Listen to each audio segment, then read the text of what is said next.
এই মুহূর্তে এই নিউজটাকে আপনারা অনেকেই ব্রেকিং নিউজ হিসেবেই দেখতে পারেন। লিওনেল মেসিকে নিয়ে আলোচনাটা হচ্ছিল বিশ্বকাপের পর থেকে, যে তিনি পরের বিশ্বকাপেও খেলবেন কিনা। দ্য ওয়ে হি পারফর্ম, তিনি 4টা অ্যাসিস্ট করেছেন, 8টা গোল করেছেন এবং ফাইনাল ম্যাচেও লাস্ট মোমেন্ট পর্যন্ত লিওনেল মেসি তার বেস্ট ট্রাইটা করেছেন, ফাউলের শিকার হয়েছেন এবং সেই ফাউলসগুলোকে আসলে কি কারণে ওই সময়টায় ধর্তব্যের মধ্যে রেফারি নেয় নাই সেটা নিয়েও যথেষ্ট বিতর্ক রয়েছে। সো এই 39 পেরোনো Lionel Messi at the age of 43, যেখানটায় বিশ্বকাপটা হবে স্পেনে এবং জয়েন্টলি এটার সাথে মরক্কো থাকবে, পর্তুগাল থাকবে, সেই বিশ্বকাপে খেলার মতো অবস্থায় 4 বছর পরে থাকবেন কিনা সেই আলোচনাটা হচ্ছিল। এমন আলোচনাও হচ্ছিল যে লিওনেল মেসির যে ছেলে, বড় ছেলে, তিনিও আর্জেন্টিনার হয়ে আর্জেন্টিনার ন্যাশনাল টিমের জার্সিতে পরের বিশ্বকাপে অ্যাপেয়ার হতে পারেন। and if it happens, then Lionel Messi এবং থিয়াগো মেসি একসাথেই পরের বিশ্বকাপ খেলবেন।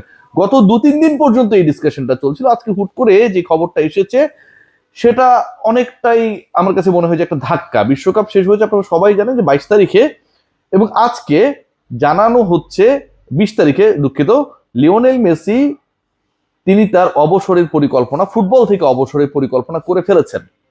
লিওনেল মেসি ফুটবলকে চিরতরে বিদায় জানানোর যে পরিকল্পনা করে ফেলেছেন, এবং সেটা already AFA, Argentine football federation বা অ্যাসোসিয়েশন, তারা এই ব্যাপারটা নিয়ে শেষ মুহূর্তে লিওনেল মেসিকে কিভাবে ফুটবল থেকে, ফুটবলের গডকে কিভাবে ফুটবল থেকে বিদায় জানানো যায় সেই প্রিপারেশন শুরু করে দিয়েছে। সো আমার কাছে মনে হয় যে এই নিউজটা হুট করে আসাটা একটা সেটব্যাক। মানে লিওনেল মেসি অবসর নিতে চান, সেটা তিনি তো বিশ্বকাপের শেষেই নিতে পারতেন। বিশ্বকাপের শেষে আমরা দেখেছি যে কয়েকটা গণমাধ্যমেও কিছু ইন্টারভিউ এসেছে যেখানটায় লিওনেল মেসি তার স্ট্যান্স ক্লিয়ার করেছেন, দল ভালো খেলে নাই, ইয়ামালকে নিয়ে তিনি অনেক বেশি সন্তুষ্ট, অনেক ধরনের ডিসকাশন আমরা পেয়েছি ইভেন আর্জেন্টাইন টিম ম্যানেজমেন্টের পক্ষ থেকেও। কিন্তু লিওনেল মেসি অবসরের সিদ্ধান্ত সহসা জানাচ্ছেন, এইরকম প্রেডিকশন কারোর মধ্যে ছিল না। সেই সিদ্ধান্তটা আজকে এসেছে। সেই সিদ্ধান্তর ব্যাপারে আর্জেন্টাইন ফুটবল অ্যাসোসিয়েশন তারা কাজ করা শুরু করে দিয়েছে এবং লিওনেল মেসি আর ফুটবলে থাকছেন না, এই খবরটা মোটামুটি অফিসিয়াল হয়ে গেছে। আর্জেন্টিনার বিশ্বকাপের ফাইনাল হার লিওনেল মেসির হুট করে অবসরের সিদ্ধান্ত জানানো অনেকগুলো ষড়যন্ত্র তত্ত্বকে উস্কে দিচ্ছে এবং সেই ব্যাপারগুলোকে আসলে অ্যাভয়েড করার সুযোগ খুব একটা নেই। হ্যাঁ, অনেক রিউমার্স হয় যখন কোনো দল পরাজিত হয়, যখন কোনো দল জিতে যায়, বাট সেই রিউমার্স গুলোর ক্ষেত্রেও কিছু কিছু ক্ষেত্রে কিছু ভ্যালিড গ্রাউন্ডস কিন্তু থেকে যায়, যেগুলো রিউমার্স গুলোকেও আসলে রিয়েলিটির সাথে কানেক্ট করতে হেল্প করে।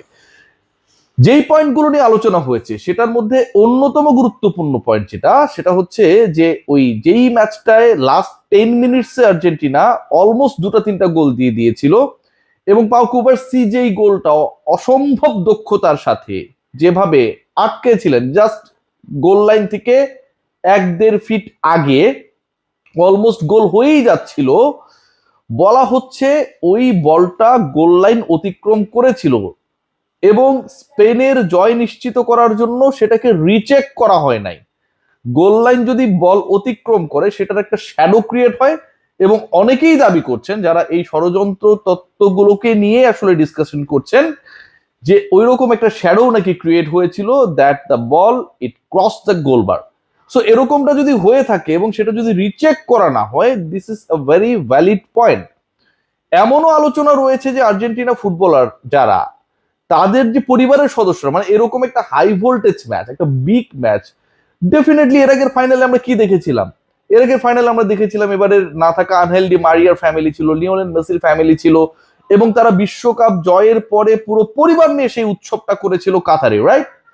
সো যেই দলের ফুটবলারদের সেই এক্সপেরিয়েন্সটা আছে টু টেক দ্য প্রেশার, তাদের ফ্যামিলি মেম্বার গ্যালারিতে থাকলেও যে প্রেশারটা ক্রিয়েট হয়, এক্সপেকটেশন ক্রিয়েট হয়, সেটাকে হ্যান্ডেল করার, এবার সেই এক্সপেরিয়েন্সড ফুটবলাররা, সেই এক্সপেরিয়েন্স টিমের ফুটবলাররা, they didn't allowed their family members in the stadium.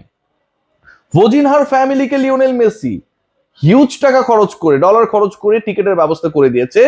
But আমরা বড় ফুটবলারদের অথবা ফুটবলারদের যারা আর্জেন্টিনার প্রাণ ভোমরা ছিল তাদের ফ্যামিলি মেম্বারদেরকে দেখিনি কেন?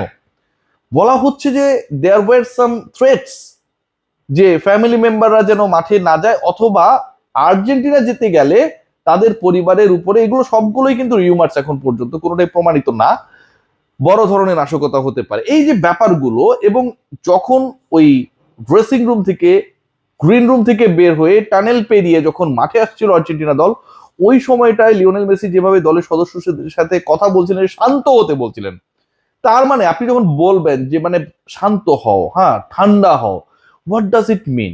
মানে কেউ না কেউ অশান্ত ছিল, অথবা কেউ না কেউ কোনো একটা পক্ষ অশান্ত করেছিল।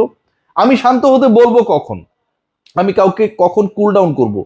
যখন তিনি কোনো একটা হিটেড আর্গুমেন্টের মধ্য দিয়ে যাবেন, হিটেড টকিংস এর মধ্য দিয়ে যাবেন। এরকম একটা সিচুয়েশন ক্রিয়েট না হলে কিন্তু আপনি রিফ্লেকশনে কাউকে বলবেন না ভাই কুল ডাউন, চুপ হও, আমাদের খেলায় ফোকাস করো। নিশ্চয়ই কিছু একটা ঘটেছিল। What actually happened? ওই সময়ের যে ব্রেকটা, ওই 18-20 মিনিটের মধ্যে কি হয়েছিল সেটার কিন্তু প্রপার ব্যাখ্যা আমরা পাইনি। ফুটবলাররা বিচ্ছিন্নভাবে তার ফ্যামিলি মেম্বার এরে ওরে বলেছে যে না তেমন কিছু হয়নি কেন, কিন্তু সেটা তো আসলে সেই উত্তরটা দেয় না।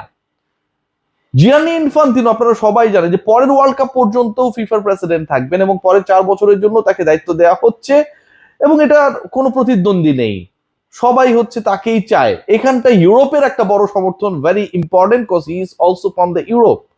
সো উয়েফা এন্ড ইউরোপের সমর্থন নেওয়ার জন্য আর্জেন্টিনা জিতবে না, স্পেন জিতবে, এরকম নাকি একটা ডিলস হয়েছে, এবং সেই আলোচনাটাও রয়েছে, সেই ডিসকাশনটাও রয়েছে যে এরকম একটা ঘটনা ঘটলে ঘটতেও পারে, যেটা আগেই হয়ে গেছে, পুরোটাই সেট আপ ছিল।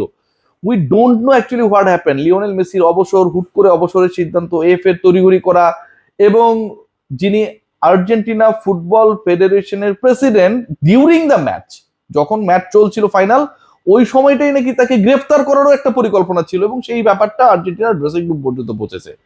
আপনি গুগল করতে পারেন, সার্চ করতে পারেন, আমি যে তথ্যগুলো দিচ্ছি একটাও ভুল না, প্রত্যেকটাই এখন পর্যন্ত যেই ডিসকাশন গুলো হচ্ছে, যেই পয়েন্টস এর উপরে এই বিতর্কগুলো চলছে, সেটার উপর ভিত্তি করে। So if this things happened, কেন এতগুলো ঘটনা একসাথে ঘটলো, কি কারণে ঘটলো, সেগুলোর কিন্তু তদন্ত দাবি রাখে। And the most significant part is that, আপনাদের সাথে যদি আমি শেয়ার করি, সেটা কিন্তু অ্যাভয়েড করার সুযোগ নেই। বিশ্বকাপের 2 ম্যাচে বেটিং সন্দেহে, অন্তত 2টা ম্যাচে বেটিং, মানে আমরা ক্রিকেটে যেটাকে ফিক্সিং বলি, এরকম একটা ঘটনার ব্যাপারে একটা সন্দেহ তৈরি